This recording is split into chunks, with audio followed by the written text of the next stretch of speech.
Alors bonsoir à toutes et à tous. N'hésitez pas donc à me confirmer que son image fonctionne bien. Désolé pour ce contretemps, il y a des problèmes techniques. Parfait, donc le son fonctionne. Merci à tous donc de m'avoir prévenu. Donc je laisse prendre connaissance de l'avertissement lié au risque. Cette présentation sera faite à titre indicatif.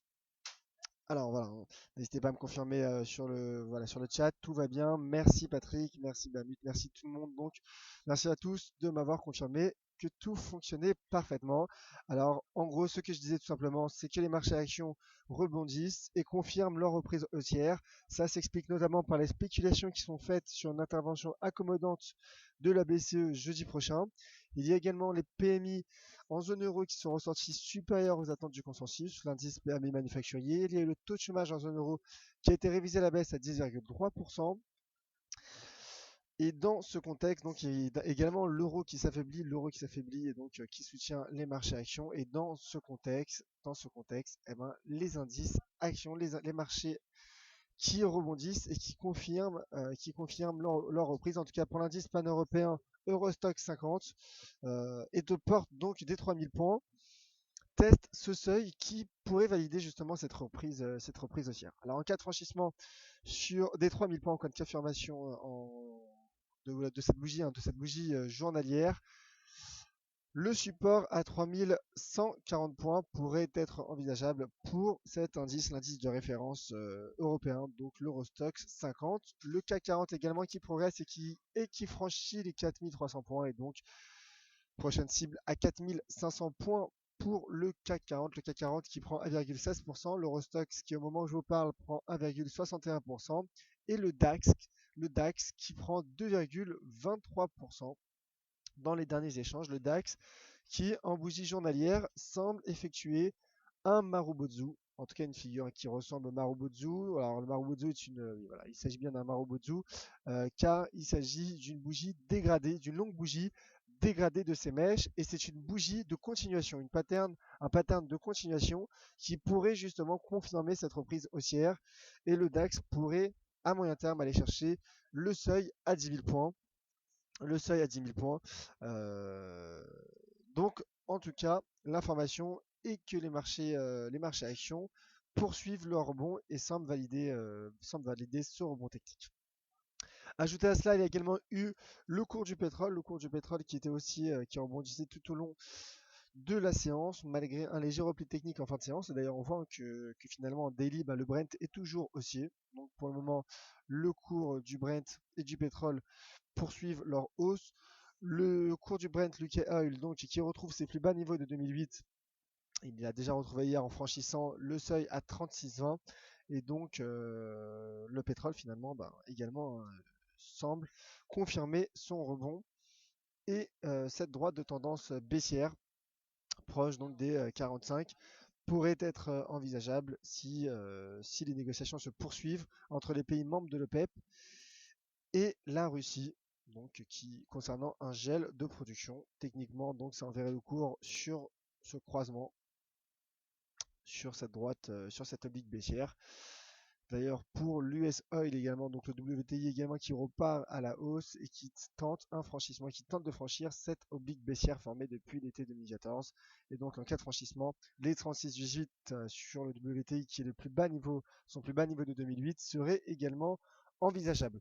Alors toujours sur les matières premières, le cours de l'once d'or qui dans ce contexte finalement d'appétence pour le risque, pour le moment, je dirais au moins temporairement retrouvé. Le cours de l'once d'or se replie sous la partie inférieure, sous la partie supérieure, pardon, d'un triangle, de ce triangle. Toutefois, le cours se situe à l'intérieur d'une figure de continuation, un fanion, et donc le cours de l'once d'or, pour le moment, conserve, selon moi, son potentiel de hausse et je maintiens mon objectif à 1260 dollars pour l'once d'or, puis 1300 dollars à moyen terme pour le cours du métal jaune. Passons à présent au Forex. Le Forex et l'euro-dollar. L'euro-dollar qui est fortement baissier, l'euro-dollar qui baisse. Et logiquement, pourquoi car le dollar se renforce. Le dollar s'est renforcé avec la publication des indices PMI aussi bien selon l'agence ISM que Markit, Les indices PMI sont ressortis nettement supérieurs aux attentes du consensus, en tout cas supérieurs aux attentes du consensus, et donc ont favorisé les mouvements acheteurs sur le dollar américain, qui reste toutefois et qui se stabilise sous cette résistance à 12 220 points. Et c'est surtout l'euro qui décroche malgré des bonnes statistiques en zone euro. L'euro est affaibli, comme je le disais en début de cette présentation, par les spéculations concernant une intervention accommodante de Mario Draghi la semaine prochaine. Donc là, pour l'euro-dollar, c'est clair, je vise 1,08 $ à court terme. Le cours va aller chercher a priori la partie supérieure d'un range qui soutenait les cours depuis de nombreuses semaines le mois précédent. Il y a également eu cet après-midi la publication du taux de croissance au Canada qui est ressorti pour le coup nettement supérieur aux attentes et donc l'USD CAD s'est renforcé et a atteint mon objectif moyen terme, ma deuxième cible en tout cas à 1,3450. Et donc comme je le disais ce matin, je pense qu'à moyen terme, on pourrait atteindre sur ce taux de change les 1,30 $ sur ce cross. Et un mot également concernant le suivi de ma stratégie NZD CAD. Alors comme vous voyez, ça a été une stratégie perdante puisque j'étais haussier, je visais le rebond sur le taux de change NZD CAD, notamment ce rebond sur cette Kijun et sur cette SSB Weekly. Mais le marché en a décidé autrement. Et donc cette stratégie est erronée. Et enfin, avant de passer aux questions, un mot également sur mon suivi de ma stratégie sur le taux de change NZD-USD qui est pour l'instant gagnante. Léger gain, mais je vise donc dans un premier temps les 0,6680 qui correspond à un retour sur cette droite de tendance baissière formée par le taux de change NZD-USD. Puis en deuxième cible, je vise les 0,6725 pour viser l'orange. Voilà. J'ai pris cette position hier à titre indicatif, hein, bien évidemment, car voilà, j'estimais tout simplement qu'il y avait un bon ratio R3, donc espérance de gain, risque de perte. Pour le moment, le cours rebondit, mais voilà, je suis quasiment break-even. Donc, je vous ferai un point demain matin à 10h30, Commodities Market Report, pour assurer le suivi de cette stratégie, car n'oublions pas que le dollar néo-zélandais est une devise matière première. Alors, un dernier mot avant de passer aux questions. Je vois qu'il y a quelques questions, j'y réponds tout de suite. Juste un mot sur le calendrier macroéconomique. Donc, pour vous dire et pour vous montrer donc que demain, lundi à la nuit prochaine, il y aura le PIB en Australie. PIB en Australie, donc PIB australien, j'en parlerai demain à 10h30. Et il y aura également, bien évidemment, l'enquête ADP. L'enquête ADP à 14h15. L'enquête ADP qui est la variation de l'emploi dans le secteur privé aux États-Unis et qui compte pour 16% du rapport NFP. À hauteur de 16% donc, dans le rapport NFP. Le rapport NFP qui est attendu vendredi comme chaque premier vendredi du mois.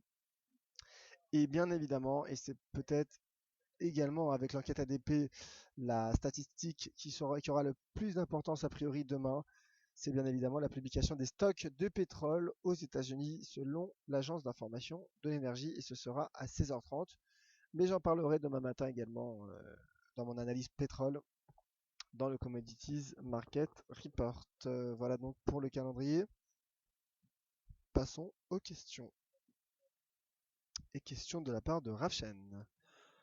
Alors, le gold reprendra-t-il sa place de valeur refuge au même titre que le yen? Ah bah écoutez, un cher Rafchen, le gold, depuis le début d'année 2016, nous montre qu'il est une valeur refuge. En tout cas, depuis le début d'année, le métal jaune profite de son aspect refuge. Le gold qui a fait d'énormes hausses, d'énormes gains depuis le début de l'année 2016, pendant que les marchés à actions s'effondraient. Donc, en effet, le gold, selon moi, a repris son statut de valeur refuge. Silex qui demande si je parlais du taux de change USD-CAD, oui, et je suis baissier. Alors, ma deuxième cible à 1,3450 a été atteinte.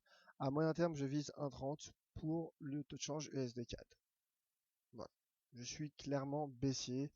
Sixième semaine de baisse consécutive. Nous sommes en train d'enchaîner une septième semaine de baisse. Et un graphique que j'ai souvent montré ces derniers jours, ces dernières semaines, c'est le graphique en monthly, puisqu'hier il y a eu la clôture en monthly, la clôture mensuelle. Il y a eu au mois de janvier un pendu inversé sur des plus hauts de 13 ans concernant l'USD CAD. Donc en effet, selon moi, on est parti pour baisser et des 1,30 me paraissent envisageables. Ce support à 1,3070. Alors Tony. Tony, concernant la stratégie, la stratégie de Tony qui nous a fait part ce matin donc sur l'USD MXN, j'ai connu mieux en termes de cassure. J'aime les legs qui laissent aucune chance à la contrepartie si le dollar pouvait s'affaiblir, indique Tony.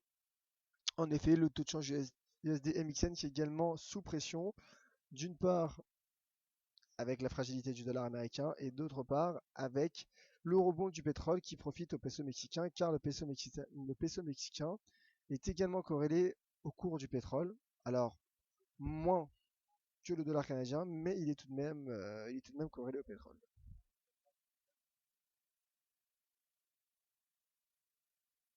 Alors Adil justement qui demande mon objectif moyen long terme sur l'USD CAD, je l'ai dit, je vise 1,30.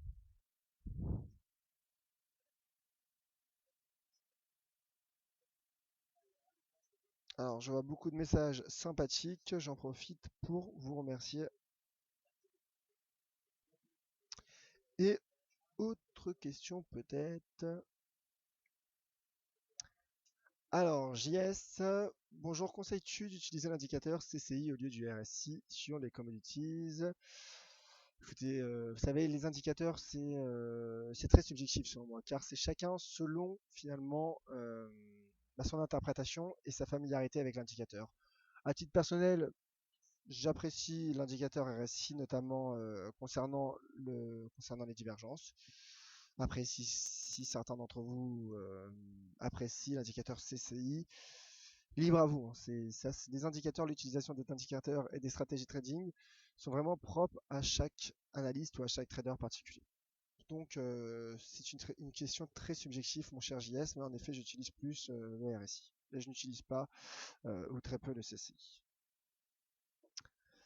Alors, Ravchen, sur Wall Street, justement, le S&P, le CAC ont franchi le EMA 50 en amont. Le DAX vient juste de la franchir. Écoutez, en effet, comme je disais, nous sommes dans une phase de reprise. Nous sommes dans une phase de reprise.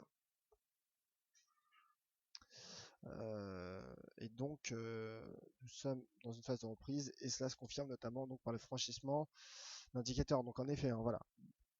En daily, on attendra tout de même la clôture journalière pour le DAX, mais en effet, le cours est en train de casser la EMA 50. La EMA 50, voici donc pour le CAC en effet qui franchit de manière plus significative. On va regarder ce que nous dit l'Eurostoxx. Ce que nous dit l'Eurostoxx qui cote 2999 et donc voilà, quasiment 3000 points, c'est quasiment fait. Ça devrait être fait dans quelques secondes, a priori pour l'Eurostoxx. Nous allons peut-être suivre ça en direct.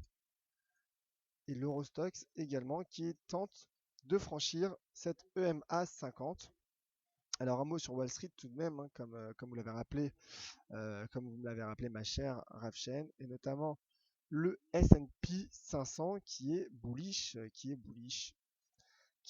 qui franchit cette ligne de coup à 1947 points, mais bon, il l'avait également franchi en fin de semaine dernière, mais il s'agissait d'un bull trap, donc prudence tout de même hein, sur les marchés actions. En effet, pour le moment, il y a une reprise qui est entamée, mais elle n'est pas encore validée, elle n'est pas non plus confirmée.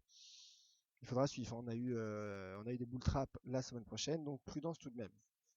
Prudence tout de même. Toutefois, là en effet, il y a une sorte, si la bougie daily se confirme, clôture de cette manière sur le S&P 500, en effet, il y aurait un pattern qui aurait la forme hein, d'un avalement haussier en daily, qui pourrait confirmer cette reprise. D'ailleurs, le cours tente également de franchir cette droite de tendance haussière formée depuis le 15 octobre 2015. Mais comme je le disais, attendons la confirmation en journalier. Alors, Tony également qui attend la sortie par le haut du triangle et qui en effet risque d'être sympa pour les acheteurs de l'or, puisqu'on parle de l'once d'or.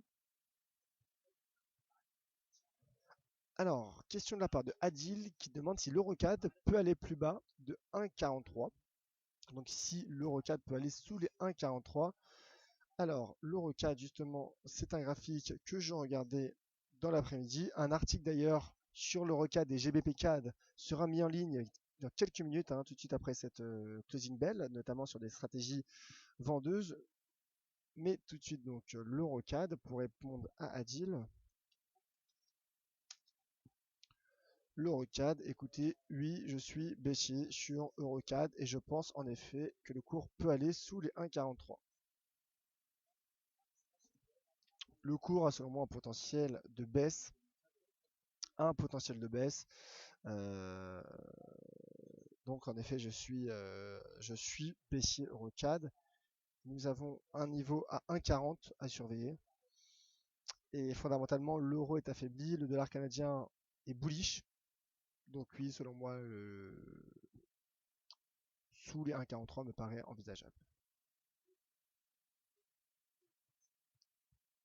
JS Crapulus sur l'USD Yen. JS Crapulus qui demande si l'USD Yen n'était pas baissier. Alors, l'USD Yen.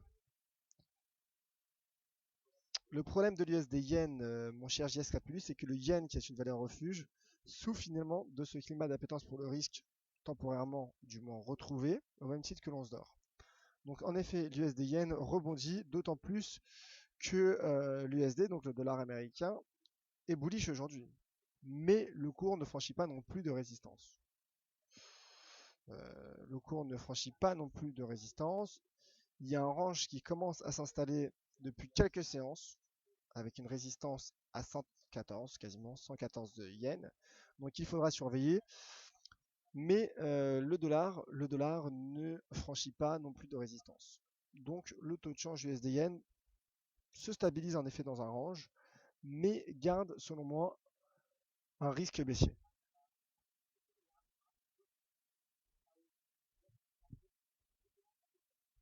Alors, Tony sur l'or. Alors, en mensuel, les 1300 sont à portée de main, 6 sorties baissières. Il y a également du potentiel pour le cours d'once d'or. Je pense que tout est résumé. Tout est résumé.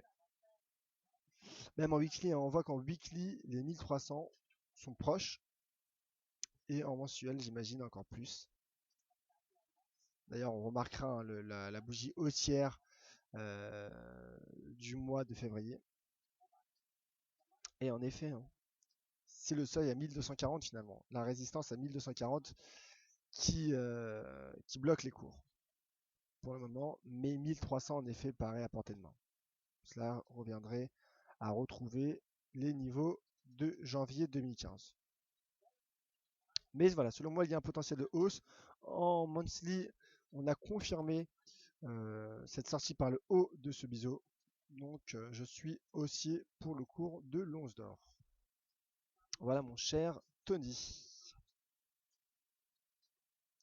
Question de la part de Ben qui vient d'arriver. La question vient d'arriver, bien sûr. Rebond haussier de l'euro GBP sur moyenne mobile Bollinger en D1 suite au bon chiffre de l'euro et mauvais du cas. Écoutez, justement, cet après-midi, c'est ce que je regardais. En effet, il y avait le cours testé en milieu d'après-midi, la médiane de Bollinger. La médiane de Bollinger, voilà, comme vous le voyez, j'avais mon graphique déjà prêt, ces bandes de Bollinger, et le cours en effet qui rebondit sur ce niveau. Bien vu, mon cher Ben. Alors, il y a eu des rebonds, mais bon, l'euro, comme vous le voyez, la bougie en daily, en effet, on se rend compte que l'euro finalement est vendu et la livre sterling profite d'un rebond technique. Mais je garde tout de même un potentiel de hausse sur l'euro GBP. Pourquoi? Car la livre sterling est fortement fragilisée et dans un cycle baissier.